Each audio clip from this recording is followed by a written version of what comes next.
யார் இந்த கருப்பசாமி? தென்னிந்திய முற்கால கதைகளில் காப்பாளர் தெய்வமாக வணங்கப்படும் ஒரு கடவுளாகும். சிவபெருமானின் கடும் ஆற்றலும் கோபமும் உண்டாக்கிய தெய்வீக சக்தியிலிருந்து அவர் பிறந்ததாக நம்பப்படுகிறது. நீதியை காக்கவும் உலகில் தர்மத்தை நிலைநாட்டவும் சிவபெருமான் அவரை உருவாக்கினார்.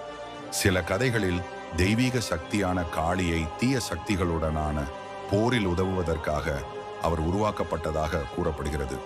கருப்பசாமி ஒரு கரும்பருவும் தாயுமான பெண்ணுக்கு பாதுகாப்பாகவும் தர்மத்தின் காக்கவராகவும் விளங்குகிறார். அவரை அடிக்கடி கையிலே வாளுடனும் குதிரையில் பயணிக்கும் வீரர் வடிவில் காணலாம். அவரது தீவிர நீதி, அவரது பக்தர்களின் பாதுகாப்புக்காக ஈடுபடும் தன்மை மற்றும் தெய்வீக காத்தலுக்காக தமிழ்நாட்டின் கிராமப்புறங்களில் சிறப்பு புற தெய்வமாக மிகுந்த மதிப்புண்டு. இந்த கதை பிடித்திருந்தால் லைக், ஷேர் செய்து சேனலை சப்ஸ்கிரைப் செய்யவும்.